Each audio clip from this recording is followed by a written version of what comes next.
के बाद देखेंगे कि कौन सी टीम बैटिंग करती है, कौन सी बॉलिंग करती है। और सबसे पहले देखिए Pir Panjal champion trophy T20 2021 हिल व्यू क्रिकेट क्लब अगर बात करें तो बड़ा ही सोनाकरा मौका हमारे खिता पीर पंजाल के युवाओं के लिए। तो अभी जो कि ये तिरंगे पे, कैमरामैन को बोलेंगे तिरंगे पे अपना कैमरा लहराएंगे और देखिए किस तरह से जो कि तिरंगा लहराता हुआ स्टेडियम में।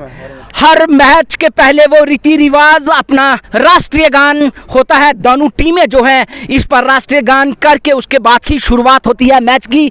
तो ये तस्वीरें देखिए किस तरह से दोनों टीमें तैयार। इस ग्राउंड में जम्मू कश्मीर स्पोर्ट काउंसिल की बात की जाए तो स्पोर्ट्स स्टेडियम राजौरी इस समय अगर बात करें तो देखिए किस तरह से पूरे तैयार और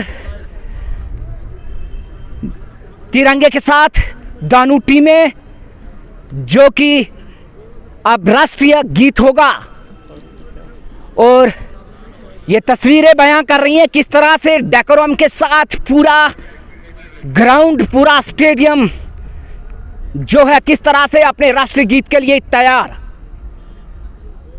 ये तस्वीरें बयां कर रही हैं कि तिरंगा ऊंचा रहे हमारा, हम रहे ना रहे लेकिन तिरंगा ऊंचा रहे हमारा।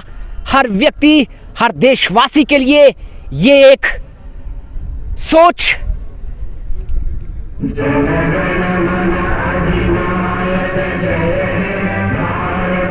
इस समय देखिए राष्ट्रीय गीत के साथ दोनों टीमें राष्ट्रीय गीत गुनगुनाती हुई sports stadium Rajouri Pir Panjal champion trophy T20 tournament हिल व्यू क्रिकेट क्लब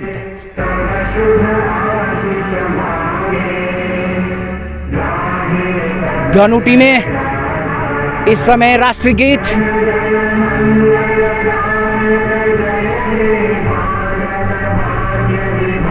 लाल जर्सी और नेवी ब्लू जर्सी में दोनों टीमें तैयारी में राष्ट्रीय गीत के साथ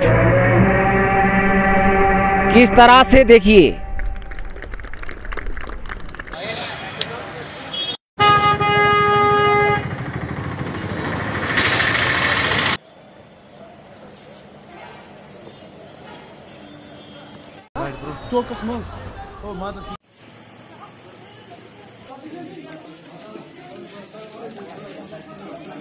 नाज़रीन, खैर मकदम के न्यूज़ डेस्क में जिस तरीके से गुलशन चौक बांडीपुरा में अनआइडेंटिफाइड मिलिटेंट ने पुलिस पार्टी पर हमला किया है। आप देख सकते हैं मेरे साथ पूरी तरीके से जिस तरीके से मिलिटेंट ने वहां पर हमला किया है, उस हमले में 2 पुलिस जवान जो है वो पहले घायल हुए, बाद में उन्हें अस्पताल पहुंचाने के बाद वहां पर वो यही जख्म की वजह से दुनिया में नहीं रहे। नाज़रीन, हम आपसे ये भी शेयर करते रहेंगे जिस तरीके से मिलिटेंट अनआइडेंटिफाइड मिलिटेंट हमला कर रहे हैं तो हमारी सिक्योरिटी फोर्सेस जिस तरीके से वहां पर ड्यूटी पर तैनात थे, अचानक मिलिटेंट वहां पर नमूदार हुए, उन्होंने पुलिस पार्टी पर हमला किया।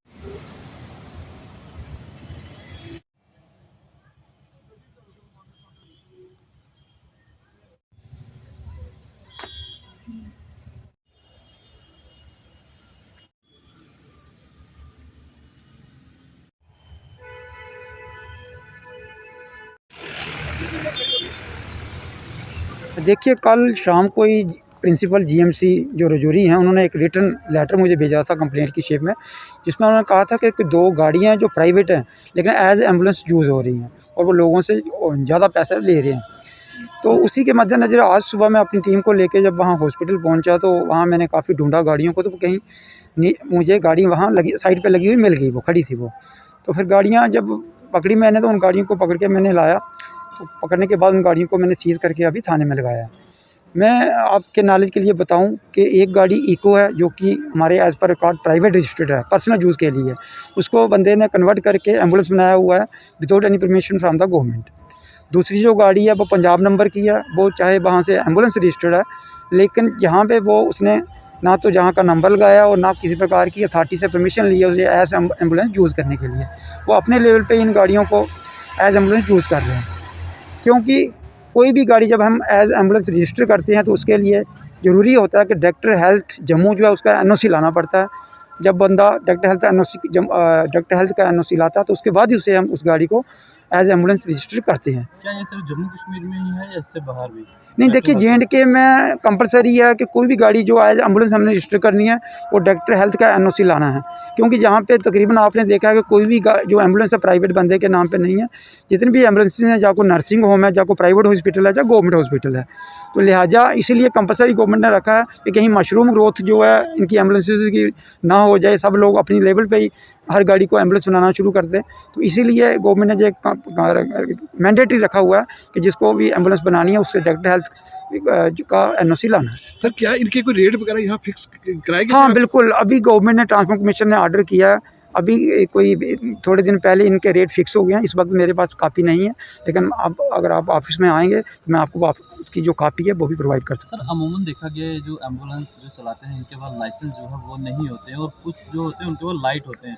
क्या ये एम्बुलेंस जो है लाइट लाइसेंस पे चला सकते हैं? हाँ देखिए, as per supreme court guideline आज हमारे पास दो ही किस्म के लाइसेंस हैं, एक लाइट मोटर व्हीकल का और एक दूसरा हैवी मोटर व्हीकल का। तो लाइट मोटर व्हीकल में जितनी भी लाइट गाड़ियाँ आती हैं वो चला सकते हैं, चाहे वो प्राइवेट है चाहे वो कमर्शियल है। सिमिलरली हैवी मोटर व्हीकल चाहे बस है ट्रक है, उसके लिए अगर हैवी मोटर व्हीकल का लाइसेंस है तो वो चला सकती हैं। क्योंकि पहले क्या होता था कि पैसेंजर गाड़ी चलाने के लिए आपको PSP करवाना है, तो वो चीज़ गवर्नमेंट ने अब ख़त्म कर दी है। सिर्फ दो ही किस्म के लाइसेंस रखे हैं। अगर लाइट का लाइसेंस है उसमें आप प्राइवेट गाड़ी भी चला सकते हैं और लाइट जितनी कमर्शियल है वो भी चला सकते हैं।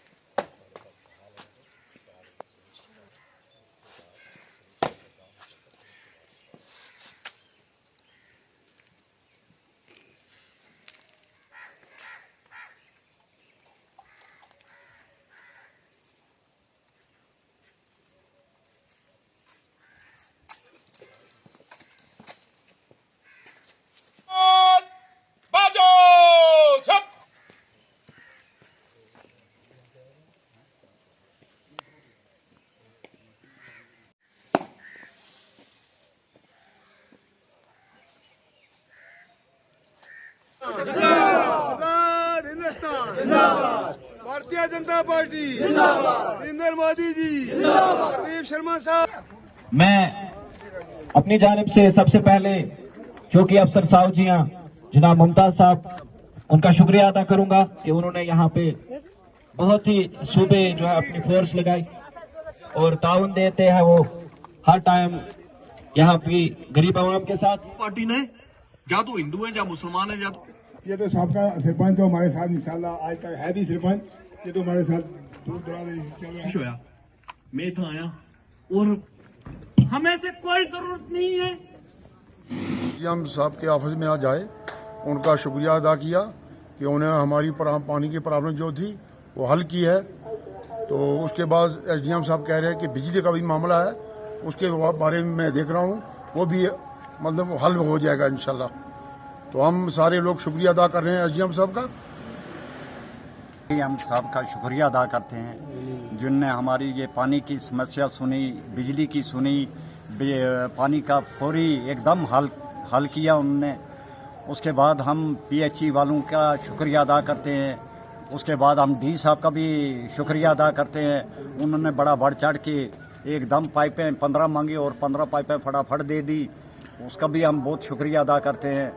तो हम ताहिर शाल का भी शुक्रिया अदा करते हैं जिनने इसमें बहुत ही बढ़ चढ़ के हिस्सा लिया, हम उसका भी शुक्रिया अदा करते हैं। बिस्मिल्लाहिर्रहमानिर्रहीम। सबसे पहले तो आपका मैं शुक्रगुजार हूँ कि जिन्होंने मुझे मौका दिया है बात करने का, और फिर ये पूरी आवाम जो थन्ना मंडी की SDM साहब जो पहले जो यहाँ पर अभी कुछ ही दिन उन्होंने चार्ज लिया है और सबसे बहुत ही अच्छा काम उन्होंने किया है। ये जो पानी की प्रॉब्लम थी हमारे इलाके में, खास करके टोन में, वो उन्होंने हल की है। हम उनका तहे दिल से मशकूर हैं और पूरी आवाम की तरफ से शुक्रिया अदा करते हैं। और फिर महकमा पीएचई ने इसका इनिशिएटिव लिया है और उन्होंने इस मसले को उजागर किया और इसमें जो डी साहब थे या AEE या जेई थे, उन्होंने यहाँ आकर मौके पर पूरा जो है महकमे को पालन किया। और मैं महकमा का तहे दिल से मशकूर हूँ अवाम थन्ना मंडी की तरफ से। और हमारे जो इंटेक के प्रेसिडेंट हैं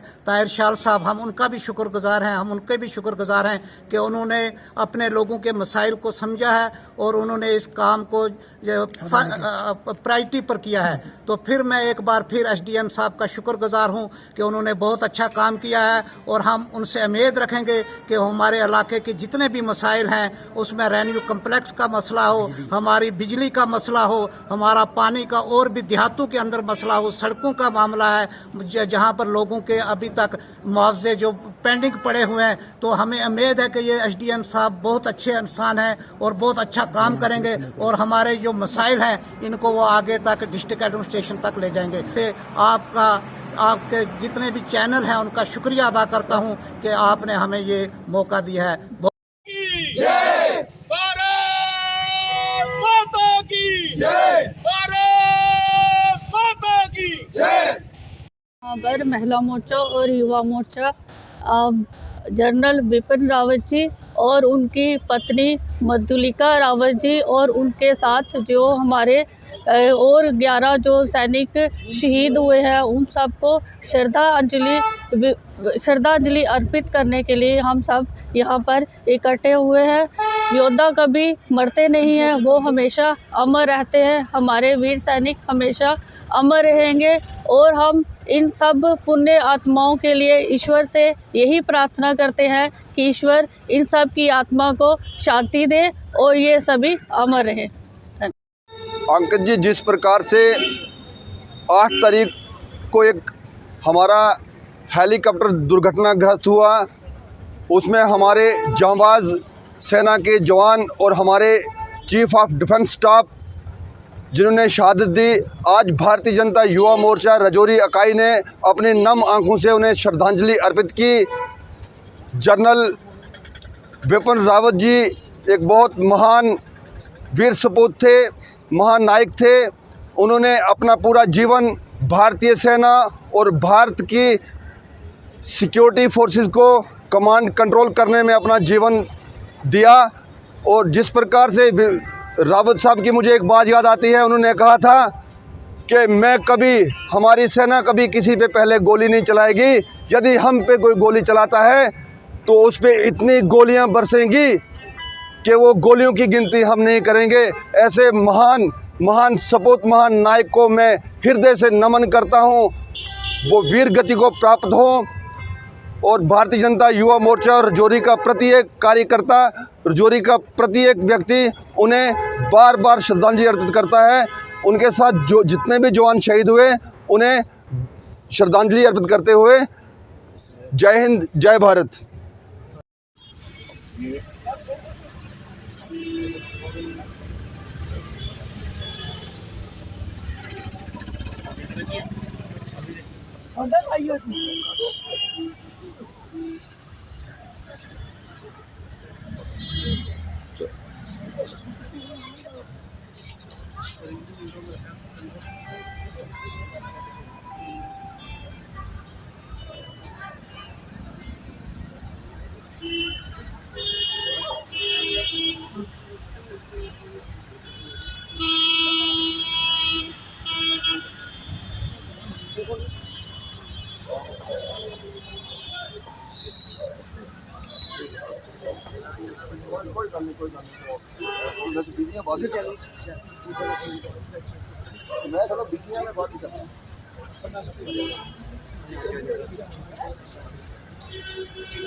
शॉर्ट सर एक मिनट देख लेते हैं, वैसे 8 तो ही हुआ है।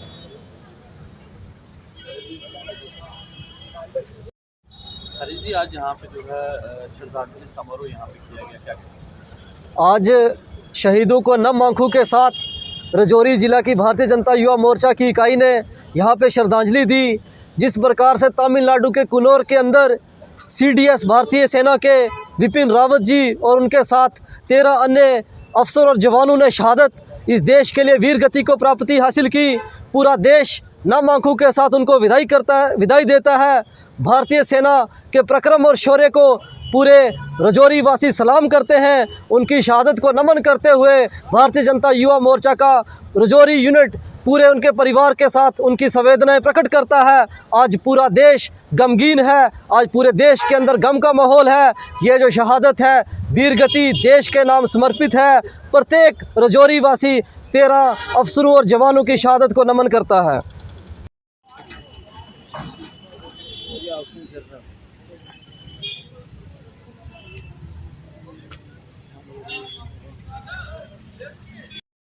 डिलिमिटेशन का है, असेंबली इलेक्शन का है, स्टेटहुड का है कि जम्मू कश्मीर की इटिनरी में ही कहीं फॉल नहीं कर रहा। डिलिमिटेशन को डिले किया जा रहा है जानबूझ के, और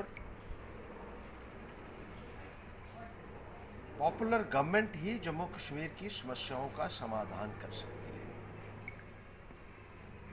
जिस तरीके से अभी के भारतीय जनता पार्टी का प्रॉक्सी रूप हो चुका है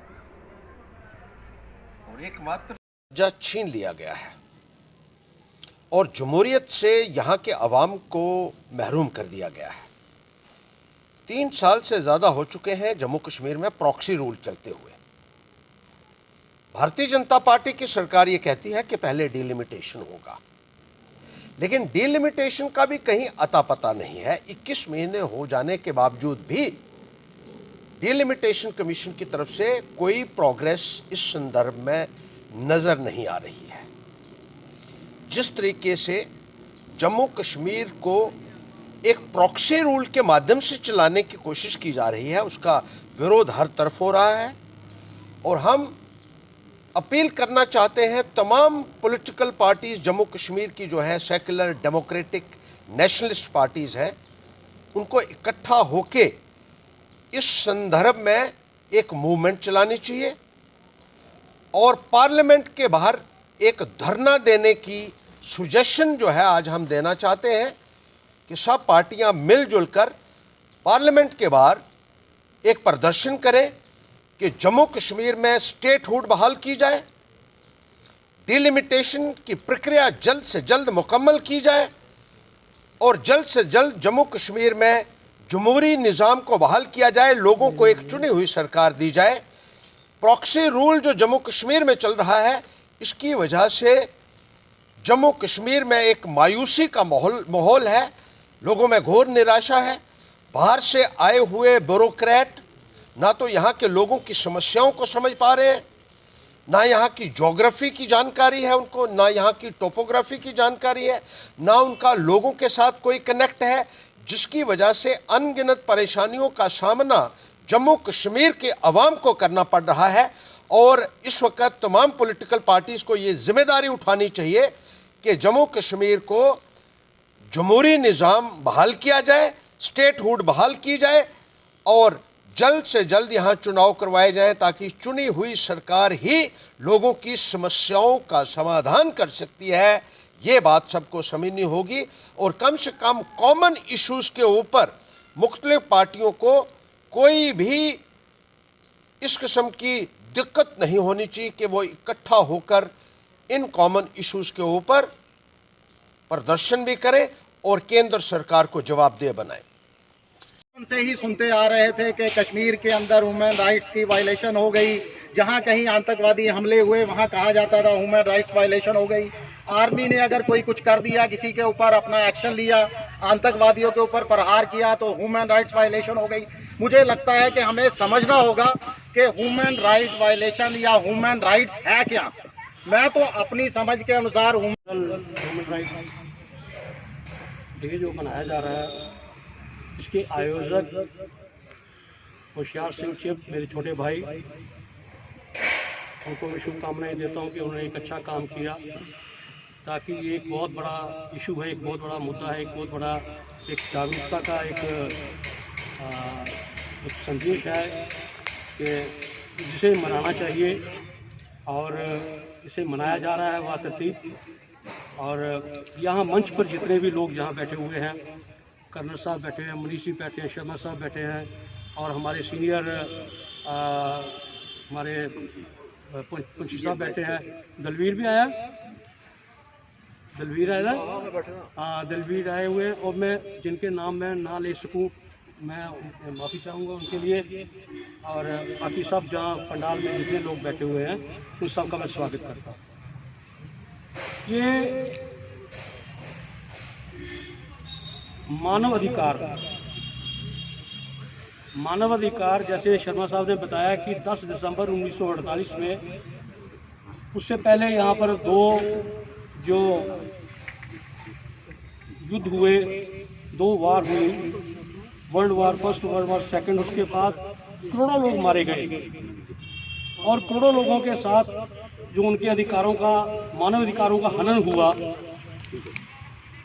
उसको मलम पट्टी करने के लिए, उनको सही राह दिखाने के लिए, उनको उनका सही मार्ग उनको दिखाने के लिए, उनका जो राइट जो थे, जो जिनसे वो वंचित रह गए थे, उन लोगों को सही राइट देने के लिए ये दिन मनाया गया, ताकि इस दिन हम लोग सारे एक ह्यूमन राइट के तरीके लोगों को हम उनको संवैधानिक तरीके से हम दे सकें। लेकिन बड़े अफसोस से मुझे ये कहना पड़ रहा है कि मानवता की बात जहाँ हम करते हैं, मानवता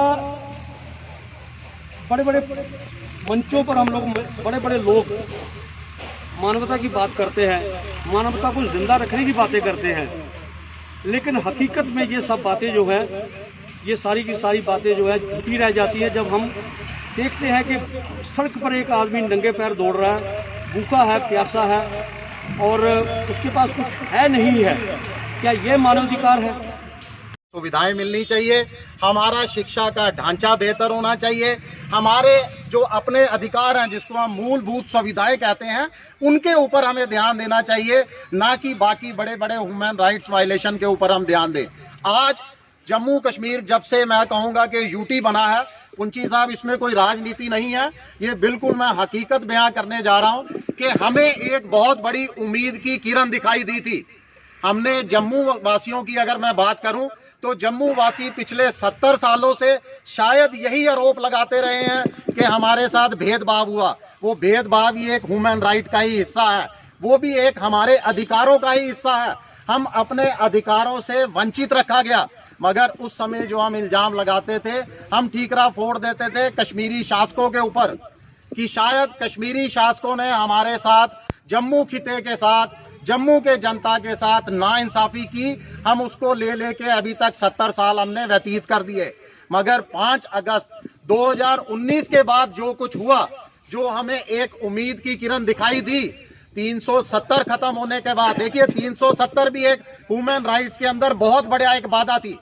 हम सब खुश हैं कि अगर हमारा एक देश है तो उसके अंदर एक संविधान है और एक निशान है, जो पूरे देश के अंदर, पूरे भारतवर्ष के अंदर एक संविधान और एक निशान ही होना चाहिए। मगर उसके साथ जो हमें वादे किए गए, जो हमारे हक थे कि हमारा जो यूथ है, हमारे जो युवा है, उनको रोजगार के अवसर मिलेंगे, वो भी तो हमारा राइट्स है। हमारे यहाँ जो है विकास दौड़ेगा, हमारे यहाँ संसाधनों की कमी नहीं है, मगर संसाधनों को इनकैश नहीं किया गया, उसको सही तरीके से इस्तेमाल नहीं किया जा रहा था। यानी हमारे यहाँ स्वास्थ्य सुविधाएं, देखिए कल मैं एक डाटा पढ़ रहा था और मुझे सुनकर बहुत बड़ा शौक लगा कि हमारे यहाँ औरतों के जितने भी ट्रीटमेंट होते हैं, उसमें से 70 से 75% ट्रीटमेंट के लिए लोग अमृतसर जाते हैं, दिल्ली जाते हैं। आंखों के ट्रीटमेंट के लिए यहाँ कोई सुविधा नहीं है। यानी स्वास्थ्य सुविधाएं खास करके जम्मू कश्मीर के अंदर पूरी तरह से चिरमरा चुकी हैं। ये भी हमारा ह्यूमन राइट्स है। जितने भी ह्यूमन राइट्स के यहाँ पर कार्यकर्ता बैठे हैं, जो इनसे जुड़े हुए हैं, उनसे मैं गुजारिश करता हूं कि इन मुद्दों को भी उठाएं। शिक्षा का ढांचा इस समय चिरमरा चुका है।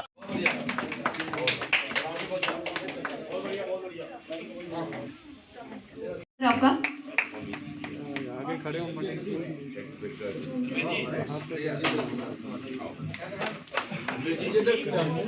मैं रमेश सिंह, डायरेक्टर भारतीय कला संगम।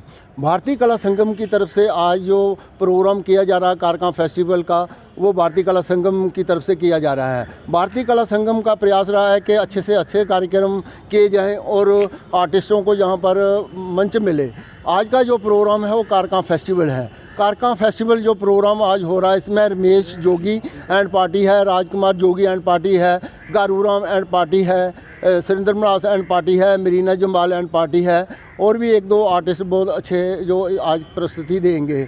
भारतीय कला संगम जो ये प्रोग्राम कराने जा रहा है, जिसको सपोर्टेड कर रहे हैं ministry of culture, government of India, new Delhi.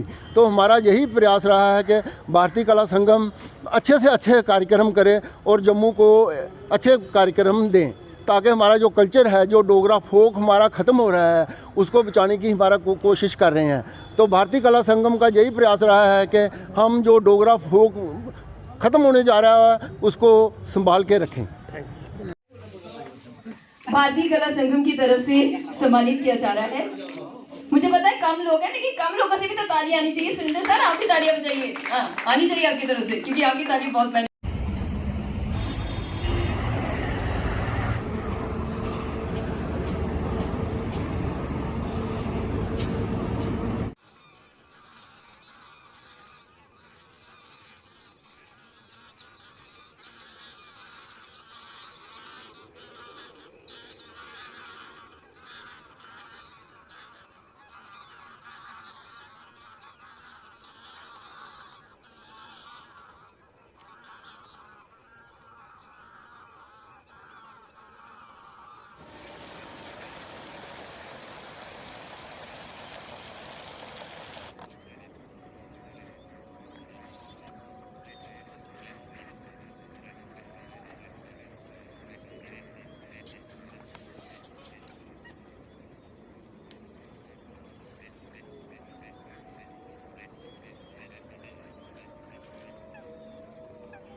Yine zoom, nein, Maschine zoom.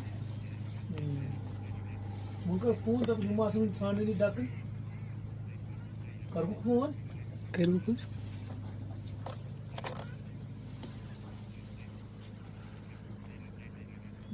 Phone है बड़ा शुरू शायद मशहूर सोहेल से ये उन्हें कह रहे हैं यहाँ फिर मजा नहीं और ये कहते हैं रिहान कहता है कि मैं वहाँ बैठता हूँ उसमें चुप के 10-15 मिनट तो फिर ये बिल्कुल क्लोज आता है। So it is thanks to technology, not to eyes. बहुत सर, क्योंकि नॉलेज भी होनी चाहिए उसका बिहेवियर क्या होता है, उसका बिहेवियर होकर सर सेकंड लार्जेस्ट है. It is having an area of about 13.54. इस वक्त होकर सर में राउंड अबाउट आपने खुद भी देखा होगा 1.5 लाख से अबव ही ये बर्ड्स होंगे. इनका और ये लगभग 30-40 स्पीशीज़ की प्रेजेंट 30-40 स्पीशीज़ के बर्ड्स हैं. और अलग ये जो नंबर की तरफ जाएंगे तो राउंड अबाउट 1.5 लाख के करीब. हाँ, ऐसा भी है, रिपोर्टेड है कि कुछ न्यू स्पीशीज़ जैसे वेडर्स, क्योंकि इसमें कुछ हैबिटेट चेंज हो गई थी, थोड़ा सा ड्राई रहा, तो शोर बर्ड्स कुछ जैसे सैंड पाइपर्स या ना वेडर्स में उसमें कुछ नई स्पीशीज़ हमें देखने को मिली हैं. और लास्ट ईयर जैसे हमारा तुंद्रा स्वेन है, वाइट फ्रंटेड गूज है, ये पहली बार यहाँ पर रिपोर्ट हुए. देखिए, प्रोटेक्शन भी और फीडिंग भी इनको यहाँ पर बिल्कुल, ये इनका एक आबी पनाह है, नाम से ही जाहिर है कि उनको पनाह मिल जाती है. वो दोनों सिरों से, एक तो फीडिंग पर्पस से भी और प्रोटेक्शन भी उनको वहाँ पर मैसर होती है. लेकिन बर्ड्स डोंट हैव ये बाउंड्रीज, वो कहीं भी जा सकती हैं और रिपोर्ट वहाँ पर भी की जाती है. जो आउटसाइड जहाँ पर भी उनको पानी या कुछ ऐसा नज़र आता है तो वहाँ पर ये जाती हैं.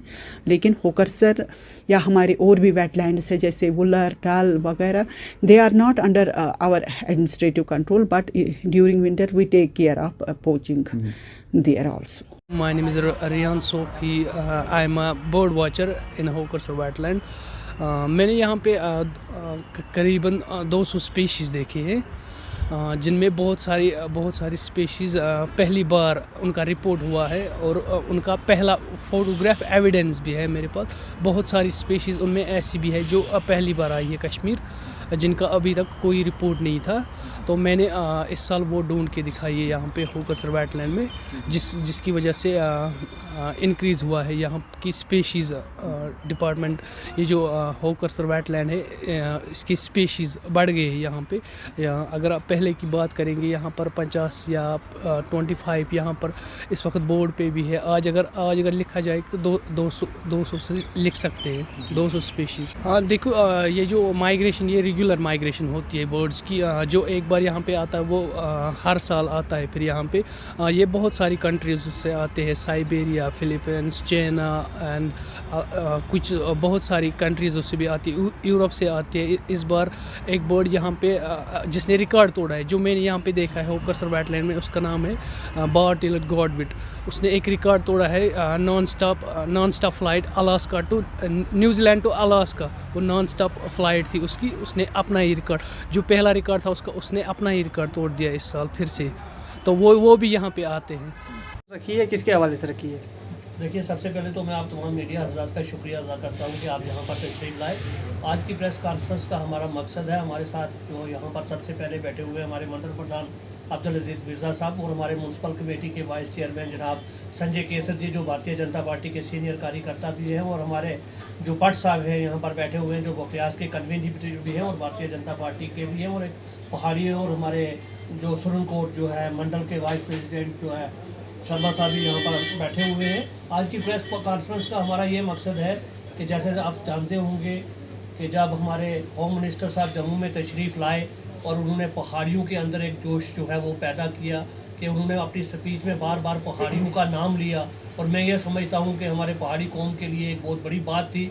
और उसके बाद आप देखिए कि जम्मू कश्मीर के अंदर जो है एक बड़ी हलचल जो है पॉलिटिकल जो है, मैं ये कहूँगा कि एक जो है हलचल जो है वो पूरी रियासत में शुरू हो गई.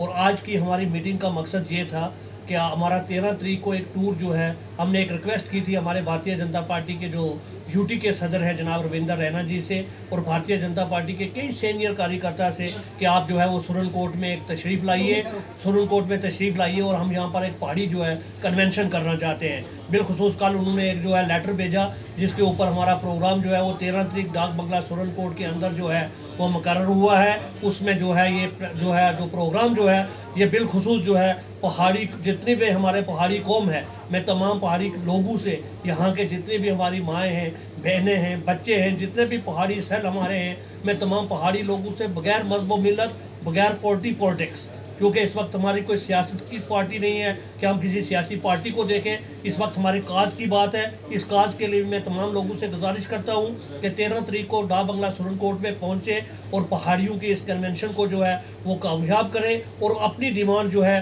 थ्रू मैं ये कहूँगा कि रविंदर राणा सेंट्रल गवर्नमेंट तक अपनी बात को पहुँचाएं, क्योंकि आपने देखा होगा पिछले कई दिनों से सोशल मीडिया के अंदर जो है हमारी सख्त मुखालफत की जा रही है। मैं उन तमाम जो लीडर्स से ये कहना चाहूँगा जो हमारी मुखालफत करते हैं कि आपको जब एसटी मिला तो हमारे किसी भी पहाड़ी लीडर ने आपकी कोई मुखालफत नहीं की। हम आपस में भाई भाई हैं, हम किसी ऐसी चीज़ में नहीं उलझना चाहते कि जो चीज़ जो है हम दोनों कौमों के लिए जो है वो नुकसान हो। मैं तमाम भाइयों से ये गुजारिश करता हूँ कि आपसी तालमेल जो है वो बढ़ा के रखें। आप लोग इस वक्त है कि आप हमारी सपोर्ट करें कि हमें जो है सेंटर ने देना है, ना तो किसी आपने देना है या ना मैंने देना है, ये सेंट्रल गवर्नमेंट मोदी गवर्नमेंट ने देना है। तो वो तो इंशाल्लाह ताला हमें पूरा यकीन है अल्लाह पे कि वो हमें मिलेगा। लेकिन मुझे बड़ा दुख हुआ कि कई पॉलिटिकल लीडर्स जो है, आज भी मैं सुबह देख रहा था